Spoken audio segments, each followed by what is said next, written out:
नागपंचमीના પાવન અવસરે પવિત્ર શ્રાવણ માસની ભક્તિમય આભા વચ્ચે ચાણોદથી સોમા તળાવથી શ્રી સોમનાથ સોમેશ્વર મહાદેવ મંદિર સુધી એક ભવ્ય કાવડ યાત્રાનું આયોજન કરાયું હતું। છેલ્લા 15 વર્ષથી યોજાતી આ કાવડ યાત્રામાં આ વર્ષે પણ મોટી સંખ્યામાં શિવભક્તો, નગરજનો, બાળકો, માતાઓએ અને બહેનોએ ઉત્સાહપૂર્વક ભાગ લીધો હતો। શહેરથી 60 કિલોમીટર દૂર આવેલા ચાંદોદ ખાતે નર્મદા મૈયાનું પવિત્ર જળ કાવડમાં ભરી ભક્તો દ્વારા વાતે ગાતે કાવડ યાત્રાનો પ્રારંભ કરવામાં આવ્યો હતો।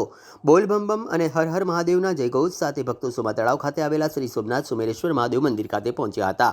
મંદિરે પહોંચ્યા બાદ કાવડમાં લાવવામાં આવેલા નર્મદા જળથી ભગવાન ભોળેનાથનો ભક્તિભાવપૂર્વક જળાભિષેક કરવામાં આવ્યો હતો। શિવભક્તોએ ભગવાન સોમનાથ સોમેશ્વર મહાદેવના દર્શન કરી પૂજા અર્ચના અને આરતીમાં ભાગ લીધો હતો। જળાભિષેક દરમિયાન સમગ્ર મંદિર પરિસર હર હર મહાદેવના નાદથી ગુંજી ઉઠ્યું હતું। ભક્તોએ ભગવાન શિવના ચરણોમાં પ્રાર્થના કરી પરિવાર અને સમાજની સુખ શાંતિ તથા સમૃદ્ધિ માટે આશીર્વાદ માંગ્યા હતા। આ કાવડ યાત્રા વરિષ્ઠ ગંગા પ્રસાદ ગુપ્તાના નેતૃત્વમાં યોજાઈ હતી। શ્રાવણ માસ દરમિયાન ભગવાન ભોળેનાથની આરાધના અને નર્મદા જળથી જળાભિષેકનું વિશેષ ધાર્મિક મહત્વ હોવાથી ભક્તોમાં ભારે ઉત્સાહ જોવા મળ્યો હતો। કાવડ યાત્રાના સમાપન પ્રસંગે ભગવાન શિવની ભવ્ય આરતી કરવામાં આવી। ત્યારબાદ ઉપસ્થિત તમામ ભક્તોએ મા પ્રસાદીનો લાભ લીધો હતો। યાત્રા દરમિયાન ભક્તિ અને શ્રદ્ધાનો અનોખો માહોલ સર્જાયો હતો। આયોજકોએ જણાવ્યું હતું કે છેલ્લા 15 વર્ષથી આ કાવડ યાત્રા પરંપરાગત રીતે યોજાઈ રહી છે અને દર વર્ષે ભક્તોની સંખ્યા તથા ઉત્સાહમાં વધારો થઈ રહ્યો છે। શ્રાવણ માસમાં નર્મદા મૈયાનું પવિત્ર જળ લાવી ભગવાન ભોળેનાથનો અભિષેક કરવાનો અવસર ભક્તો માટે અત્યંત પવિત્ર અને સૌભાગ્યપૂર્ણ છે। કાવડ યાત્રાને સફળ બનાવવા સંતોષ ગુપ્તા, સાવંતકુમાર ગુપ્તા સહિતના આયોજકો અને સેવાભાવી કાર્યકરોએ મહત્વપૂર્ણ કામગીરી કરી હતી। અંતે આયોજકો દ્વારા કાવડ યાત્રામાં જોડાયેલા તમામ શિવભક્તો, નગરજનો, બાળકો, માતાઓ, બહેનો તથા સહયોગીઓનો હૃદયપૂર્વક આભાર વ્યક્ત કર્યો હતો। प्रेम से बोलो बोल बम, बोल बम, बोल बम, बोल बम, बोल बम का नारा है, अभिकल हमारा है, बोल बम का नारा है, अभिकल हमारा है।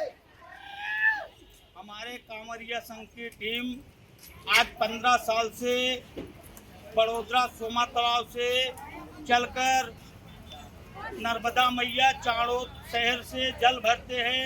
नर्मदा मैया से जल भरकर बड़ोदरा सोमा तालाब महादेव मंदिर पे सोमनाथ सोमेश्वर महादेव के मंदिर शिवलिंग पर दर्शन करते हैं और जलाभिषेक करते हैं। ये सबके हमारे श्रेष्ठ वरिष्ठ श्री गंगा प्रसाद गुप्ता जी हैं। इनकी सहायता, इनकी मदद से हम लोग अपना ये जलाभिषेक करने का सौभाग्य हम लोग को मिलता है। ये काम आज 15 साल से हो रहा है। हमारे श्री जीजा जी भी है और श्री गंगा प्रसाद गुप्ता जी हैं। इनका ऐसे आशीर्वाद हम लोग पर बना रहे कि हम लोग इन्हीं की छत्र छाया में हर साल श्री भोलेनाथ जी को जलाभिषेक करने का सौभाग्य प्राप्त हो। हर हर बम्बा। आपका परिचय?